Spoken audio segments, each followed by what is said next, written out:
has yet to achieve its main objectives in the conflict, with 62% of responders believing President Trump does not have a clear plan.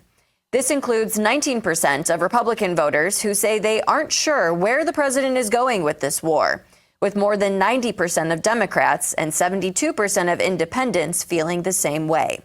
At the same time, while many Americans are critical of how the war is progressing, there remains little support for leaving Iran's current government in power. Joining us now with analysis is Florida Congressman Jimmy Patronis. Congressman, good morning. Thank you for being with us. What do you make of these results? Do you think the administration has been unclear about its goals? No, look, getting a denuclearized Iran is not going to happen overnight. I think the president has made it loud and clear that this is the end game. But as he is in a leverage point where there is, impasse with some of the negotiations, then he's going to go after what any business person would go after. We have made an investment. We are securing an area. We have now have an opportunity to set up shop. So, if I'm Iran, I would be concerned of what's going to happen to my oil, how that is ultimately going to be a shared revenue now. As they're not wanting to participate in active negotiations. But again, look, J.D. Vance met with these folks in Pakistan. They had to go back to talk to whoever they talked to in whatever cave they came out of to try to get an answer. These answers aren't coming overnight. Whatever cave they came out of. That is funny. All right, Congressman, let's talk about your week ahead. I mean, it's going to be, let's call it a tad busy.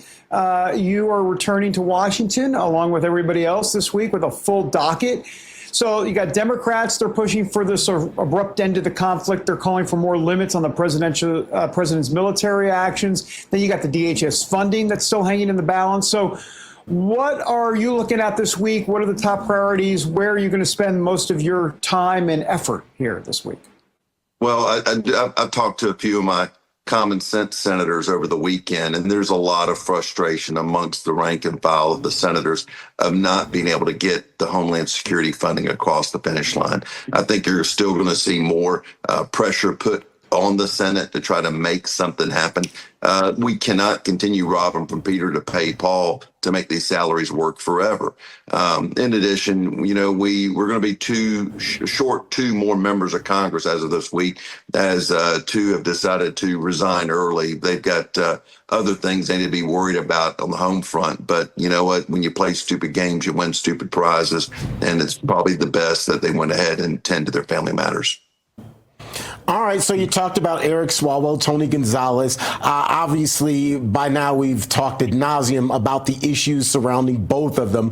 It brings to mind the word decorum in the U.S. House. How important was it for both of them to go ahead and leave, to step away, in order to give the House more credibility? Again, unfortunately, when you've got two bad apples, it can impact the entire lot. No, look, I think what you've got is you had two guys that were about to be, exposed in the chamber in ways they have never been exposed before. The quicker that they leave, the more control over the spoken words about them in the official capacity of being a member of Congress. They did the right thing by leaving. This is the quickest way for them to focus on all healing problems out there, whether it be the victims or their own needing to get help for the challenges that obviously they were not able to manage. Congressman, there is a new political fight erupting on the right over a immigration bill. The proposal, led by Republican Maria Elvira Salazar and supported by some other Republicans, would allow certain migrants to remain in the U.S. legally with work authorization, while supporters say it also includes stricter border enforcement. Where do you stand on this? Look, Maria is trying to cater to a mixed bag. She is Miami-Dade County.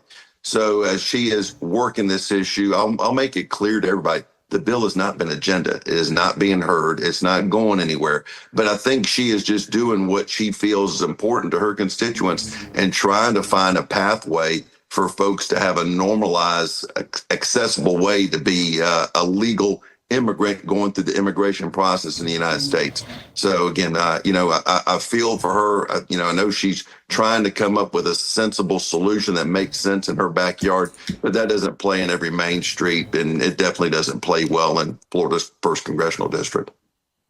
Congressman, let me get your take on the midterms.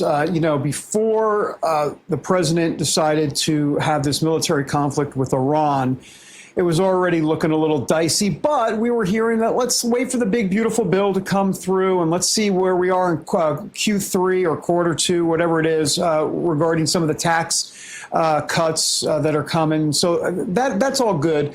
But now with this conflict and gas prices, I mean, this just feels like a snowball here. I'm curious to get your take, and what's the best spin here, if you will? Well, I think sometimes you don't always get to pick when you're going to create a priority for the safety and security of those that we get to represent. The president obviously had intelligence that was showing that we were about to have a concern or an outburst from Iran that could have been loss of U.S. life, European life, allied life. So this is why the reaction had to take place with epic fury the way it did. At the same time, timing's not always something that we get to pick in life. So, we've got a tax year that's about to start. People are about to start their refunds. This is going to create some relief when they get their refunds back because of the tax benefits of the one big, beautiful bill. So there'll be kind of a combination of things. But look, when you try to change the U.S. economy, it doesn't correct overnight. Never has. It's like steering a mountain. So, we'll see the benefits from this year's tax refunds. You'll see some challenges as gas prices start to normalize. And hopefully, Iran will see the big picture as these negotiations will try to settle.